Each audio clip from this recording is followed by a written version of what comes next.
Actress Sai பல்லவியை பிடிக்காதவங்க யாராலையுமே இருக்க முடியாது அப்படின்னே சொல்லலாம். படத்துல நடிக்கும் போதே அப்படி பார்ப்போம். இவங்க டான்ஸ் ஆனா எந்த அளவுக்கு இருக்கும் அப்படின்றதுதான் இப்போ சோசியல் மீடியால ரொம்பவே ஸ்ப்ரெட் ஆயிட்டு இருக்க விஷயமா இருக்கு.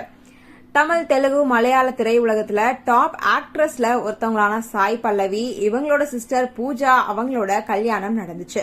ஜனவரி மாசம் பூஜா வினித்தோட நிச்சயதார்த்தம் நடந்த நிலையில இப்போ இவங்களோட திருமண விழாவில் சாய் பல்லவி அப்படின்னு சொல்லிட்டு அவங்களோட ஃபேமிலியில இருக்கவங்க எல்லாருமே அங்க கலந்துக்கிட்டாங்க. இந்த ஒரு போட்டோ சோசியல் மீடியால ரொம்பவே ஸ்ப்ரெட் ஆயிட்டு இருக்கு அப்படின்னே சொல்லலாம்.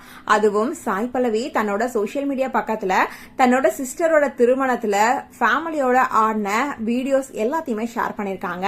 இத பார்த்துட்டு எல்லாருமே லைக்ஸ் போட்டுட்டு இருக்காங்க அப்படின்னே சொல்லலாம். இத பார்த்த உடனே சாய் பல்லவியோட ஃபேன்ஸ் எல்லாருமே சாய் பல்லவியா இது இந்த அளவுக்கு டான்ஸ் ஆடுவாங்களா அப்படின்ற மாதிரி ரொம்பவே எதிர்பார்ப்போட பார்த்துட்டு இருக்காங்க அப்படின்னே சொல்லலாம். சிவகார்த்திகேயனோட அமரன் அப்படின்ற படத்துல சாய் பல்லவி நடிச்சிருக்க நிலையில இன்னும் சில படங்களை நடிச்சிட்டு இருக்காங்க.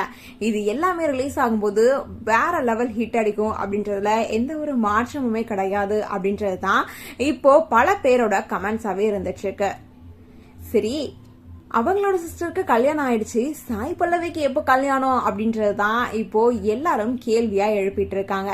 இதுக்கு சாய் பல்லவி கூடிய சீக்கிரமாவே ஒரு ஆன்சரை சொல்லுவாங்க அப்படின்னு எதிர்பார்க்கப்பட்டு இருக்கு.